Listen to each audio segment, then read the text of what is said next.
Hello, YouTubers. Welcome to Level-Headed News. I'm your host, Brenda. I've got a lot of news for you here today.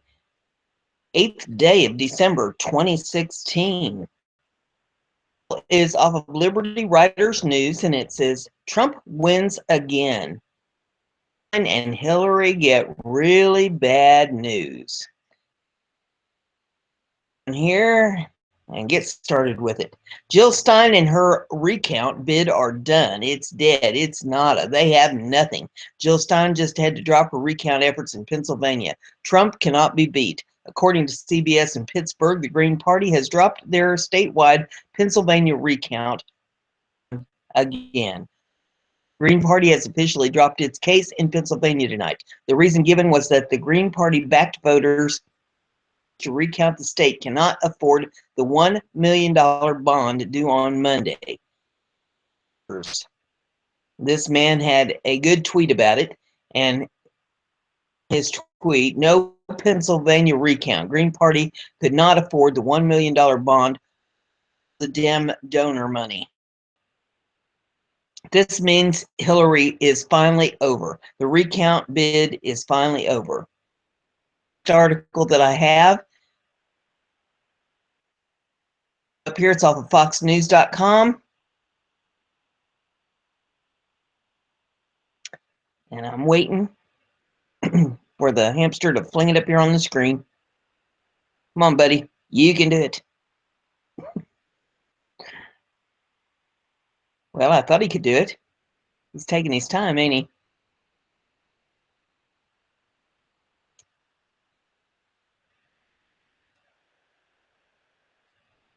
Well, let's see here. Come on. For it. He's a peddling. Come on, buddy. The recount in Michigan. Here he comes. Slowly but surely. Okay, federal judge halts recount, sealing Trump's Michigan win.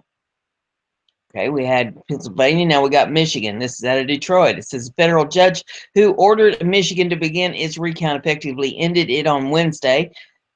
Decision to a state court ruling that found Green Party candidate Jill Stein had no legal stand to request another look at the ballots.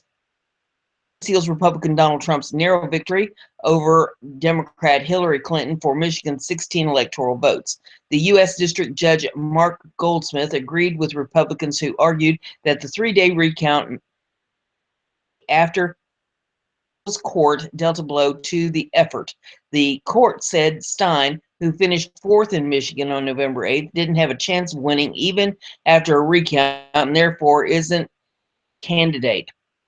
Because there is no basis for this court to ignore the Michigan court's ruling and make an independent what the Michigan legislature intended by the term aggrieved, plaintiffs have not shown an entitlement to a recount, Goldsmith said. Night ruling Monday that started the recount in Michigan, but Goldsmith's order dealt with timing, not whether a recount was appropriate. 83 counties already were counting ballots again. They reported minor changes in vote totals, although many precincts couldn't be examined for a second time for a variety of reasons.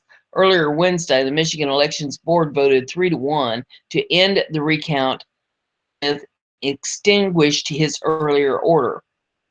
Republican Party Chairman Ronna Romney McDaniel and Attorney General Bill Schulte said it's a victory for voters and taxpayers. Stein is now left with asking the Michigan Supreme Court to intervene, which is a long shot. Jill Stein, who received only 1.07% of the vote in Michigan, is not legally entitled to hijack the will of voters and drag them into an arduous and expensive, McDaniel said.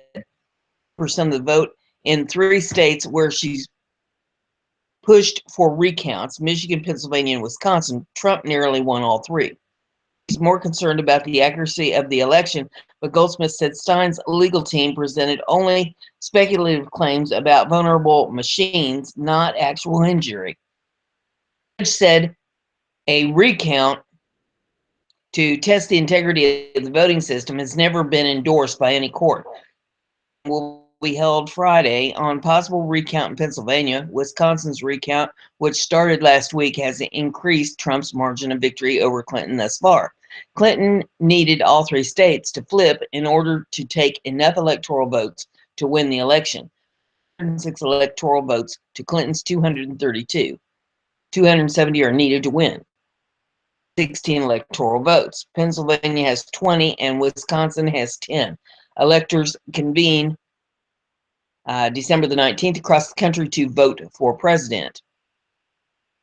2 down, 1 to go. Is off of heavy.com. Up here, running as fast as he can go on his 3 legs.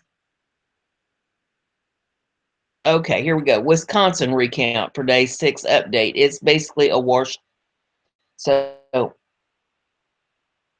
we've covered Pennsylvania, we've covered Michigan, and now we're into Wisconsin. Wisconsin recount has hit the day 6 halfway point, and after 6 days of counting, Hillary Clinton has now gained a net total of a couple votes. But day 6 has brought the election totals back to almost exactly where they were before for the 2 major party candidates. Now read the Election Commission's official 7-day tallies here. They show that Trump overall has retained Wisconsin. And this article goes on, so if you want to pull it up and read that for yourself, you're welcome to do so. It's a rather lengthy one. I think we have the gist of it. What I was trying to show was that 3 states, all 3 states, she's not getting anything. So, big waste of time, a lot of money down the drain, a lot of people's time wasted that they'll never get back. Too short for this. Oh gosh, the next one that we have here is off of mtknetwork.com. It says disgruntled Democrats want a constitutional convention to leave the union. On Tuesday, disgruntled Democrats held a forum to discuss the possibility of replacing the Electoral College. Zoe, Democrat of California, conceded that Democrats could not get rid of the Electoral College due to the way the United States Constitution is written. We can sustain our American democracy by having the majority ruled by the minority. And so the question is how to fix this, since the Constitution is written in such a way that it's almost impossible to amend. Lofgren went on to say she is open to a constitutional convention. We are 3 states away from calling for a convention. It's something I've always been opposed to, but I'll say because for the second time in 16 years, people elected did not become president. Our rational people, not the fringe, are now whether states could be separated from the U.S., whether we should have a constitutional convention, and I think time goes on that this is apt to become more the case unless we can figure out an answer to prevent the majority from being ruled by the minority. It's been fine for 16 years, but now all of a sudden they lost. Little snowflakes are clinging to their safety pins, and that they want to get rid of the Electoral College. And I don't think so. The next is off of the dailycaller.com. It's throwing a party to thank her millionaire donors. Anything for the little guys that working their tails off to try to get her elected, but she's willing to throw a big party for all the multi-million-dollar. Hillary Clinton is throwing a party to thank her millionaire donors despite losing the presidential election to Donald Trump. Page 6 the former Democratic nominee is hosting a celebration at the Grand Ballroom and the Plaza Hotel in New York in mid-December to honor the financial team that worked for Hillary's. Notable guests include Harvey Weinstein, Anna Wintour, Alan Tory Burch, and Mark Lazary.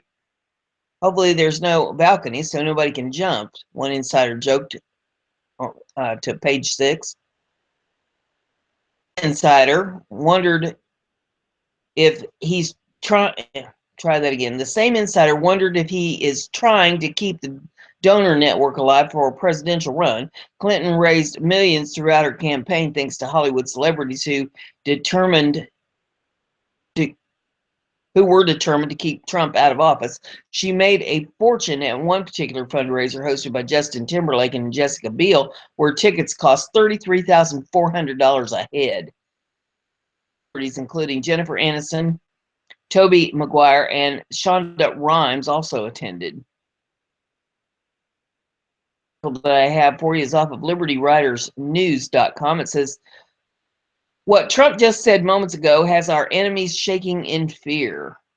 President Donald Trump will meet on Thursday with U.S. Navy Admiral James Stavridis. I got that right. I should be close. He is the former Supreme Allied Commander of NATO. He's a master of. Trump is working hard even during the holidays. He's even searching the country looking for the best person to fill Secretary of State role. And you don't want Obama doing nothing never. Stavridis talking last year about how to take out ISIS in a video here in this URL. If you'd like to pull it up and take a look at that. Stavridis spokesman Jewel Hanscom said the following about Trump's meeting with military legend. There has been no discussion of a position in the Trump administration. Stavridis once vetted to be running mate of Hillary Clinton, but Trump might scoop him up. It says, what do you think? The next article is also off of Liberty Writers News. It says, Obama just insulted World War II veterans sickest way imaginable. It's absolutely disgraceful what he did today. I'm wondering why he just doesn't go golfing 5 days somewhere and hush. You know, we've really heard enough out of him. If I can get this to scroll up here a little bit. Taking its time. Well, come on.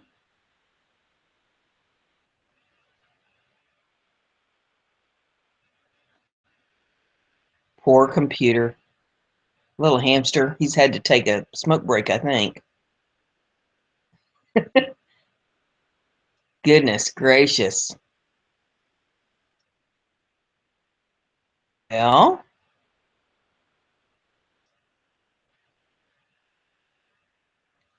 I'm waiting. Come on, hamster.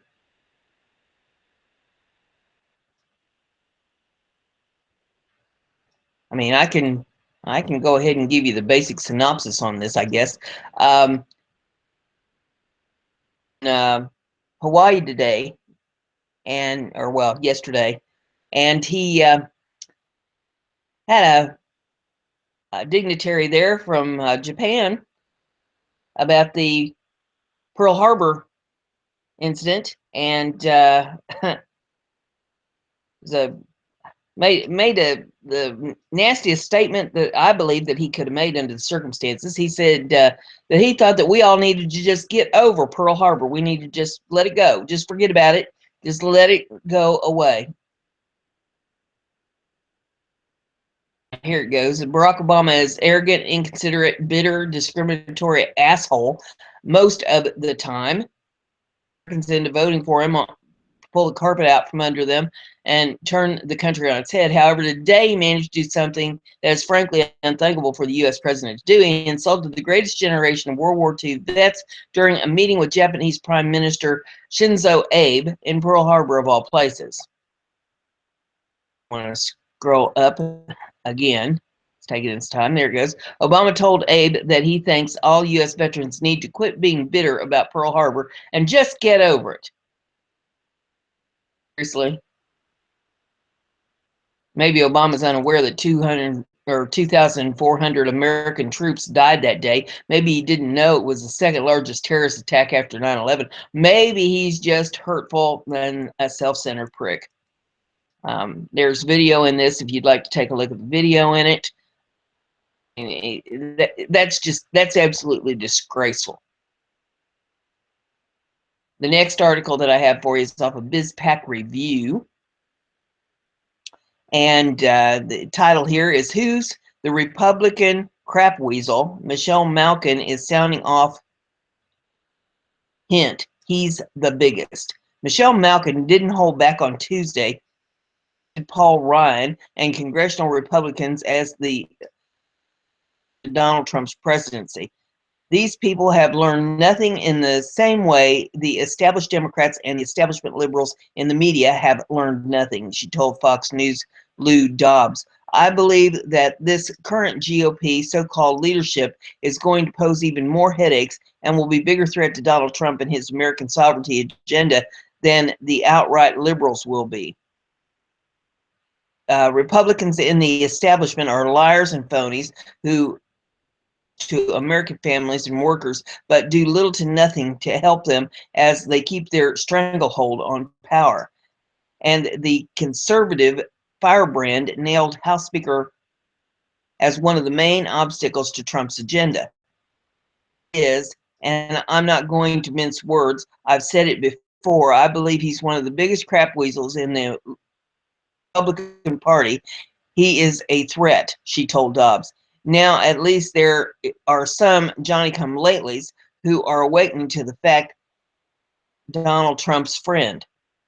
Representative Bill Flores, who is an ally of Ryan, indicated in comments to an insider group that there would be opposition to some of Trump's agenda from the Republicans in Congress. His comments came out the day Ryan interview with 60 Minutes where he outlined his vision of Trump's first 100 days in office, and it didn't include the president-elect's signature foreign policies. Many on social media agreed with Malkin's belief that many Republicans want to continue the status quo. And there's a bunch of tweets here in this and some comments at the end of it if you'd like to take a look at what's going on with that one. That I have for you is also off of BizPac Review.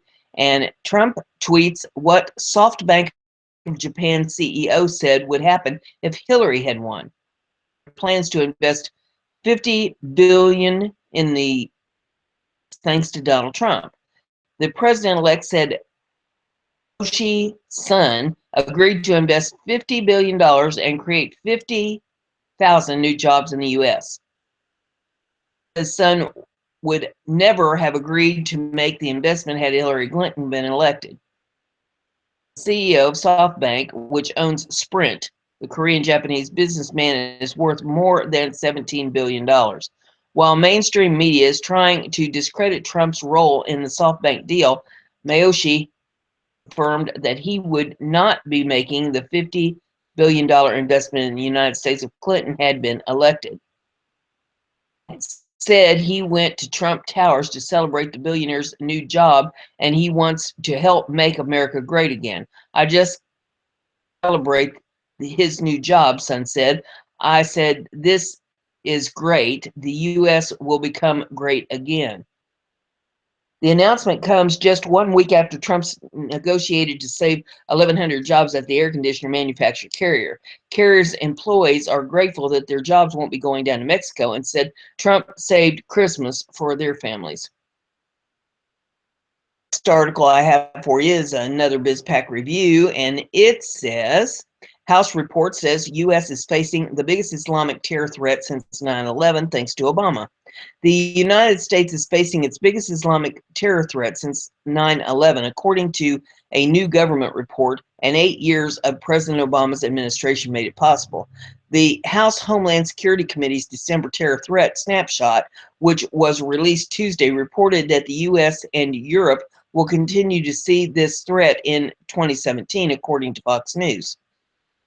We face a deadline threat than ever before, not only because our enemies have gotten savvier, but took the pressure off of them, House Homeland Security Chairman Michael McCall said in a statement. The Obama administration reluctantly played global whack-a-mole with terrorists rather than leaning into the fight with decisive leadership, the Republican congressman from Texas added. Worldwide, ISIS carried out 62 attacks in 2016, injuring 732 people and killing 215 in several countries, including the United States, France, and Belgium. The threat to U.S. comes from those radicalized at home, according to the report. Fox News reported, according to the report, ISIS' shift in messaging from joining jihad in Syria and Iraq to carrying out attacks in fighters' home countries is likely to accelerate the trend of at-home radicalization. At the same time, terrorists are also relying on refugee programs, porous borders, and well-known migration routes to gain access to various countries throughout the West. According to National Counterterrorism Center, NCTC, individuals with ties to terrorist groups in Syria are attempting to gain entry into the United States through the U.S. refugee program, which has resettled nearly 13,000 Syrian refugees across the nation this year. Week at Ohio State University is further proof that our homeland remains in the crosshairs of Islamist terrorism, McCall said. Groups like ISIS are radicalizing new operatives from within our borders, and just this week, their new spokesman called for more inspired attacks by supporters all over the world. Will inherit a generalization struggle that has only gotten longer, McCall said, but rest assured we will work closely with them to turn the table on these. Next article is off of westernjournalism.com. It says, House likely to vote on impeachment for IRS commissioner. To vote this week on impeaching IRS Commissioner John Kosikon, Republican Jim Jordan, Republican Ohio, said on Tuesday. John Kosikon needs to be held accountable, Jordan said Tuesday. Later today on the House floor, we will make the motion to impeach Mr. Kosikon. The resolution will require House action later this week. We think this is the only remedy, Jordan said. We have tried everything else. An attempt to impeach Kosikon in September failed, although the measure is being reintroduced by Republican and passage requires a simple majority in GOP-dominated House. Past debates have indicated not all Republicans believe Kosikon should be impeached. Further, even if the House votes to impeach Kosikon, the next step would be a trial on those charges in the Senate, where the Republicans lack sufficient votes to convict Kosikon. The next article is off of BizPac Review, and this says, new presidential puppy for the Trumps. Meet Patton, 9-week-old golden doodle. There's a void in Donald Trump's administration that needs filling, and fast. The president-elect left the gate running after being declared the winner of last month's presidential election. He saved more than 1,000 jobs from going to Mexico and brought an estimated 50,000 jobs from Japan. He's been naming a stellar cast of men and women to fill cabinet positions with no regard to whether they were with him or against him during the campaign. But a Palm Beach socialite and 3-decade family friend saw something missing and decided to do something about it. There's no first pooch. Meet this adorable 9-week-old poodle and golden retriever mix, a designer breed known as the Golden Doodle, courtesy of philanthropist and animal welfare advocate Louis Pope. and his name is perfectly fitting to the next commander-in-chief, Patton, named for World War II general Trump admires. Pope took a cell phone photo of Patton and showed it to Trump on Thanksgiving at the Palm Beach Mar-a-Lago estate, and she predicts that when he grows up, the little fella is going to be huge, according to CBS News. The Trump declared Patton to be the hero dog to his wife Melania after he learned that Patton was the offspring of U.S. military service dogs. This just keeps getting better and better. He's not a hero dog, but he comes from a lineage of hero dogs, dogs who have served in Iraq and Afghanistan, Pope told CBS News. Then Trump asked Pope to show the photo to his 10-year-old son, Barron, the final arbitrator. I'm sure he'll want it, he told her. Trump's prediction was on the money. I'd never seen such a big smile on anyone's face, Pope recalled. It's worth all the time and the trouble and effort putting into this for Barron. There's a 150-year-old tradition of the first families having a first dog, but Barron was the primary reason Pope was pushing the president-elect. He's going to be the perfect dog for Barron. He's the one that I'm really doing this for, Pope said. That's going to be quite a transition for him. He's only 10 years old, and his dad's going to be the leader of the free world.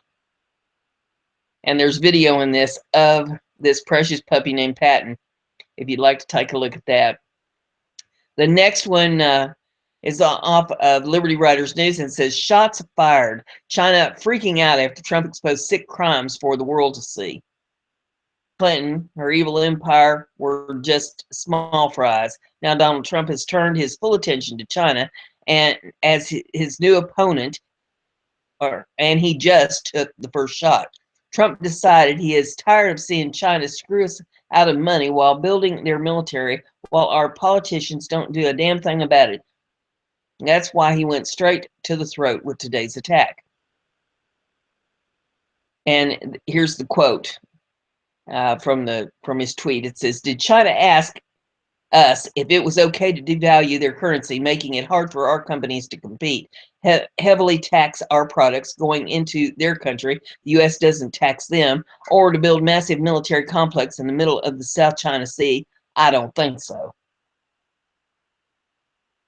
And it says, ha ha ha ha ha, yes, thank you, Donald Trump. At least our new president is willing to stand up to China and work to make our own country better. If you think America finally has a chance of success, thanks to our president, show him how you feel by sharing this.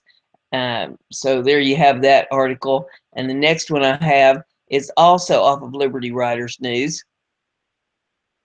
And we'll get it up here. It says, Dick Cheney bites back. See what he said to CNN today that has Trump smiling. It says Vice President Dick Cheney landed a zinger on CNN reporter this weekend.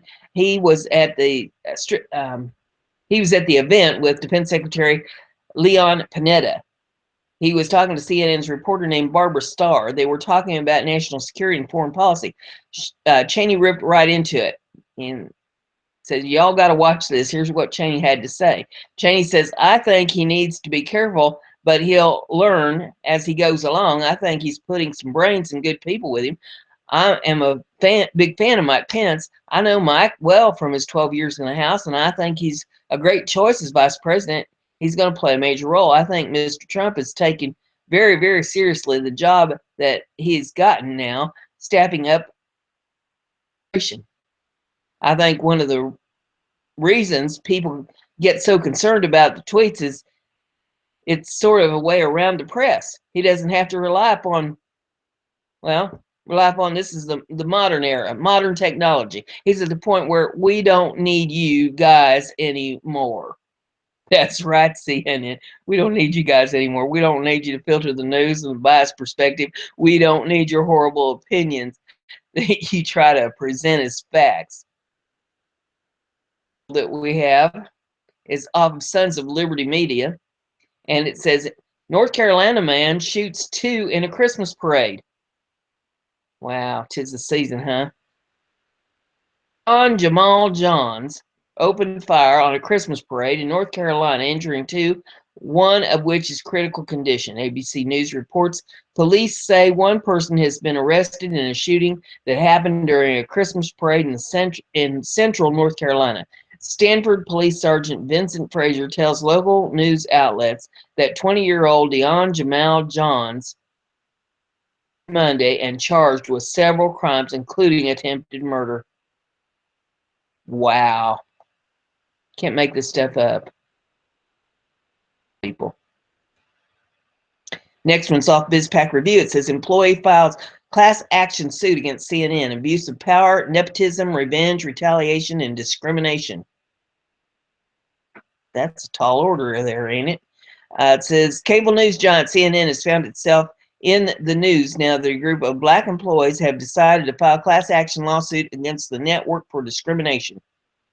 As a result of the current discrimination lawsuit filed on behalf of Dwayne Walker versus CNN, Time Warner, and Turner, we have uncovered stories involving abuse of power, nepotism, revenge, retaliation, and discrimination, lead attorney Daniel Meacham wrote in a press release on Wednesday. Dwayne Walker, who's a producer at CNN, sued the network for nearly $50 million in January and is the lead plaintiff in the case, the Atlanta Journal-Constitution reported. Walker claims he has been skipped over for promotion for 13 years because he's black, according to Journal-Constitution. The paper said it did not know who all the plaintiffs in this current case are, but listed some discrimination lawsuits that have been filed against CNN in the recent years. In October of 2014, a field producer in Los Angeles, Stanley Wilson, filed a $5 million wrongful termination suit against CNN.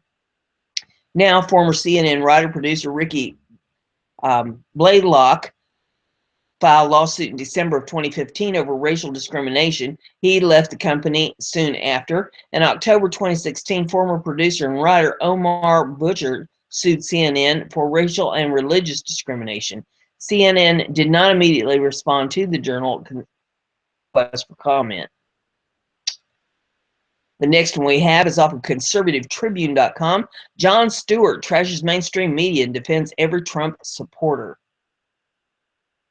Liberal comedian Jon Stewart, known for trashing Republicans during his stint on The Daily Show, has likely greatly angered his peers on the left by taking stunning stance in defense of President-elect Donald Trump's supporters and America's future. Not everybody that voted for Trump is racist, he said last week at a Times Talk event in New York City. A new audiobook by Chris Smith detailing the history of The Daily Show, according to MRC-TV. In his comments, Stewart knew he was going to enrage many who normally lap up his critiques. I don't give an F what any of you say to me. You can yell at me, you can tweet at me. They're not all racist, Stewart continued, or tactic support to a racist system. To further cement his point, Stewart noted that he has met a bevy of September 11th first responders who voted for Trump and were anything but racist. Voted for Trump, ran into burning buildings and saved whoever the F they could, no matter what color they were, no matter what religion, and they would do it again tomorrow, he said. What the comedian said Wednesday mirrored the arguments he made during an interview with CBS News last month when he slammed his liberal peers for treating all Trump supporters as there are guys in my neighborhood who I love, I respect, and I think have incredible qualities that are not afraid of Mexicans, not afraid of Muslims, and not afraid of blacks, he said at the time, as can be seen in the video clip that's enclosed in this. I'll pull it up. It says they're afraid of their insurance premiums. These examples of Stewart speaking in defense of Trump and his supporters did not mean that he himself was a fan, not shot during the event Wednesday. In fact, the liberal comedian had plenty of criticism for the president-elect. Still, despite his criticism and concerns regarding Trump, Stewart was nevertheless optimistic about America's future.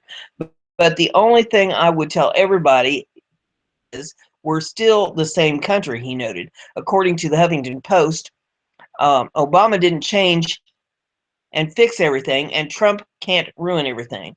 Actually, Trump may very well wind up making things much better for the American people, though obviously Stewart was not yet quite ready to accept this very real possibility.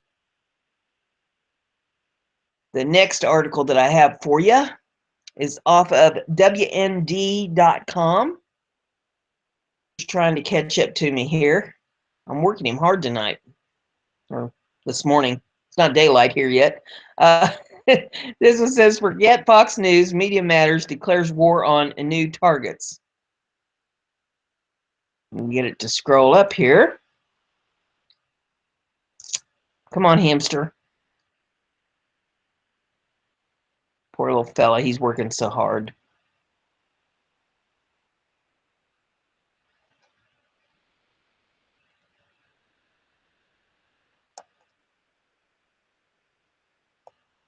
There he goes. All right.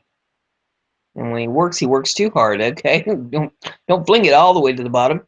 It says Media Matters, the far-left organization that monitors media, was caught a few years ago promoting as fact the disputed claim that the White House talking points on the Benghazi attack were edited to preserve a criminal investigation. Then it was caught fabricating quotes to smear Hillary Clinton's critics, and later found David Brock admitted his nonprofit organization defended Clinton from political attack, apparently in defiance of federal requirements that nonprofits avoid taking sides. When it announced it from its focus on Fox News and now attack fake news, no one expects it to begin scrutinizing the work of David Murr, Diane Sawyer, and George Stephanopoulos of ABC, John Berman and Mark and Amy Choslik, Gail Collins, and John Martin of the New York Times, and the like. See, properly here. Here we go. But they were, after all, news compilation released on the Ron Paul Liberty Report. Media Matters idea of fake news, however, is more along the lines of the Drudge Report, WND, the online news pioneer that is approaching its 20th anniversary, Breitbart, and other internet media outlets that compete successfully with America's establishment media. It was in Politico that Hadis Gold reported the liberal media watchdog organization Media Matters not only was naming a new president, longtime executive vice president Angelo, but will take on what they argue is misinformation in conservative media, particularly on Fox News, and will focus on the likes of Breitbart and the alt-right conspiracy theories news. There's a period of time when we were rightfully so described as Fox antagonists, Carson told Politico. Now our mission is to principally focus on the value of journalism. Carson recently was deputy CEO of the Democratic National Convention. Carson said Fox News was the leader of the pack for a long time, but now there are so many political bad actors. Now there are places like Facebook who aren't bad actors but can be enablers of misinformation. Media Matters is adding staff and focusing on technology to track conspiracy theories and misinformation. We have to think about how we're getting bigger and louder, not just misinformation, but all propaganda. That's a role that's very different than in the past. We've not tried to monopolize massive amounts of people or develop a larger following, but it's going to have to be what we're doing, he told Politico. In a statement, Brock said the group's objectives will include ensuring the media doesn't normalize Trump's bigotry or neutralizing the spread of fake news and other propaganda. The concept of fake news arose in the latter part of the 2016 presidential race, and the term became common in daily usage after Clinton lost the election. Sites that had actively supported her and campaigned for her suddenly claimed those who reported on a wide range of other issues concerning the election from an opposing viewpoint were fake news sites. Feeney at Ron Paul Liberty Report came up with a list of fake news sources. And get this thing shut off here that's trying to come up. Just bouncing all kinds of stuff off my screen here. Okay, these are the news sources that told us if you like your doctor, you can keep your doctor. They told us that Hillary Clinton had a 98% chance of winning the election. They tell us in a never-ending economy is in great shape. The list includes ABC, CBS, MSNBC, the New York Times, London Guardian, WND columnist. Fake news attacks from the leftists are just a fictional publicity campaign. The New York Times reported shortly after the election that Google and Facebook have faced mounting criticism over how fake news on their sites the presidential election's outcome, she wrote. And this article goes on for a little ways here. If you want to pull that up and read more of that on your own, you're welcome to do so. The next one we have is off BizPac Review. It says YouTube censors video of pro-Israel Muslim as hate speech. YouTube removed a Prager University video from Muslim explaining how visiting Israel de-radicalized him, claiming that the video was hate speech. The video, titled Born to Hate Jews, shows an interview with Qasim Hafez, a British Muslim and pro-Israel activist, explaining how he overcame the anti-Semitic indoctrination that convinced him to try to join a terrorist group. In the video, Hafez explains how he overcame the anti-Semitic indoctrination that radicalized him from an early age. An email sent by Prager. With hours of the videos released Monday morning, YouTube flagged it for hate speech and took it down. PragerU is disputing YouTube's removal of the video. A petition to restore the video promptly gathered over 105,000 signatures in less than a day. YouTube re-uploaded the video in restricted mode, partially restoring it. This mode marks the video as explicit content similarly to pornography and effectively makes the video impossible to view on public internet connections at libraries and schools. Prager is a conservative nonprofit educational organization that produces short educational videos.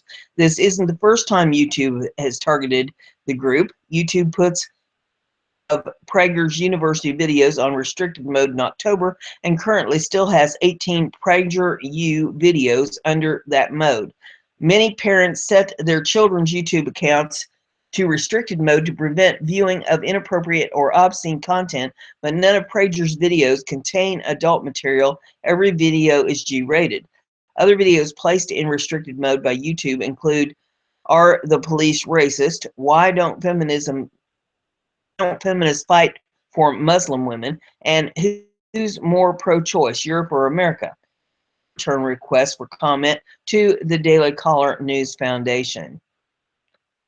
The next article that I have is off of Alpha News news.com. Yeah. Twitter trouble for Ellison.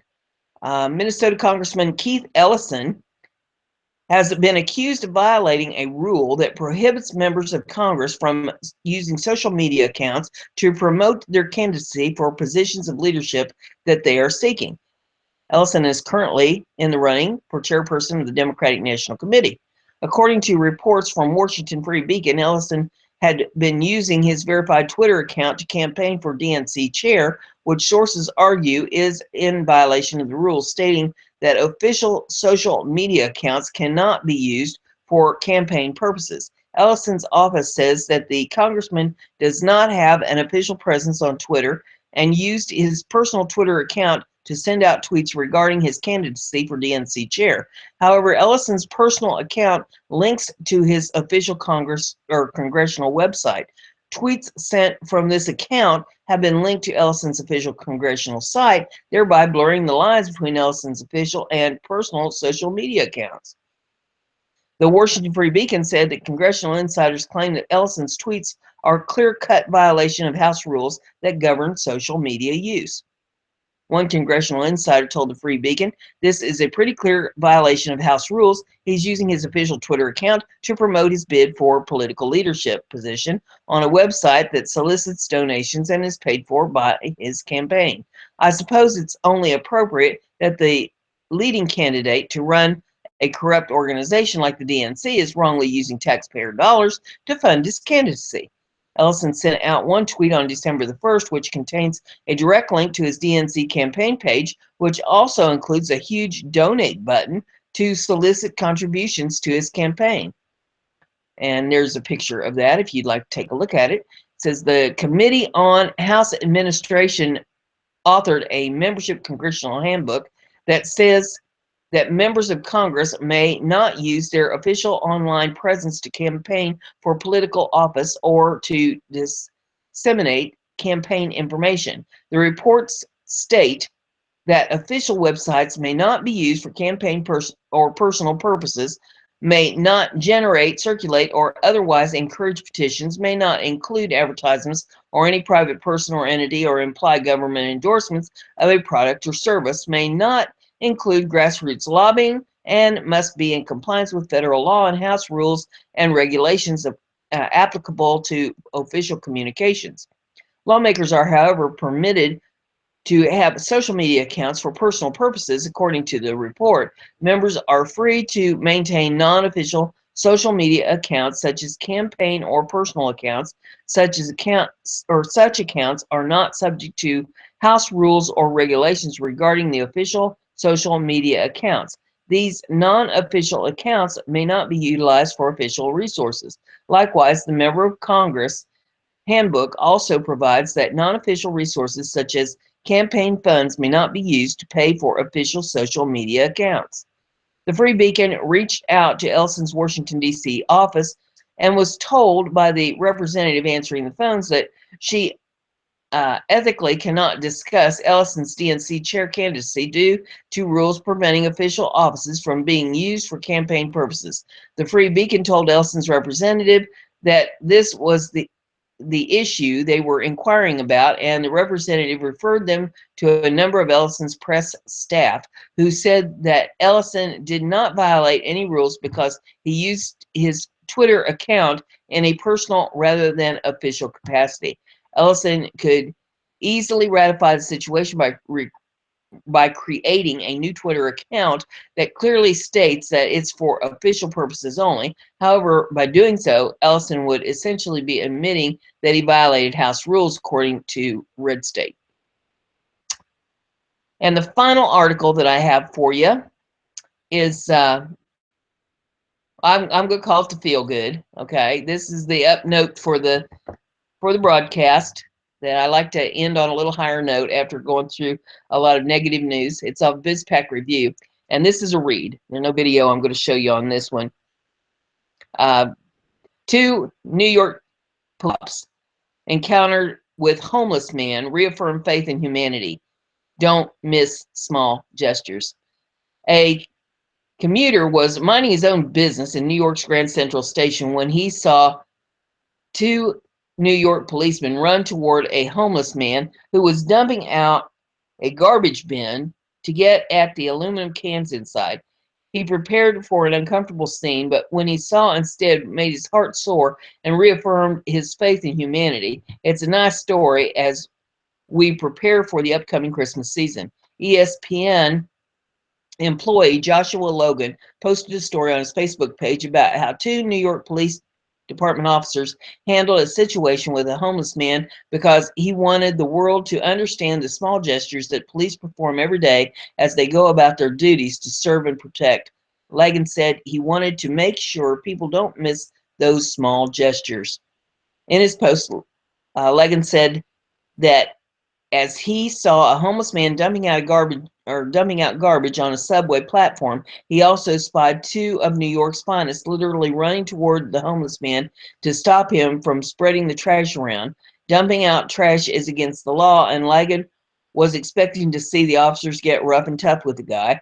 Lagan took a cell phone snapshot of the scene, likely expecting to have a photo of a beatdown, but what he got instead was something very different. As they confronted him, one of the officers asked what the homeless man was doing, and he said he was collecting cans to turn them in for cash. "What are you collecting cans for?" the cop asked. "Socks. I want socks," the homeless man replied. Then, instead of a bum's rush or a beatdown, the shocked and delighted Lagan described what the officer did next. Without hesitation, the cop put his arm on the man's shoulder and, smiling, said, "I'll buy you socks. It's Christmas soon, right? I'll buy you socks for Christmas. Merry Christmas," he said, smiling broadly. "Let's go to the store." The homeless man was so shocked he just kept stammering, "Are you serious? Are you serious?" I looked around the subway station. Their backs were toward the cops and homeless man. They had missed it. They had missed the moment of humanity, the exchange of man in good situation reaching down to help someone in a bad situation. They were waiting for the train, and that was what mattered. Lagan concluded his Facebook story saying, "It was a small gesture, but I saw a man regardless of color or uniform show compassion for another person. How often do we miss opportunities to do that?" After Lagan's post began to go viral, the New York Police Department did a little legwork and tracked down the officer in Lagan's photo and confirmed that the sock story actually happened. On the Twitter feed of the New York Police Commissioner James O'Neill, we discovered the story of Officer Frank Radina and his kindness to Ron Brown, a homeless man who Officers Radina sees frequently on his beat. And there's some tweets and some video in this if you'd like to take a look at it. And it concludes with, as Mr. Lagan said in his Facebook post, "Look around you, America. Keep your eyes open so you don't miss these small interactions that happen every day. It might help take the cynical edge off of modern living." And that is so true. It's all you have to do is look around. There are small gestures that you can make every day. And if everybody does just a small gesture to somebody every day, it'll make a difference, and it'll make a difference soon. I see far too much of people being one-sided, and it's all about self. It's all about, the me syndrome.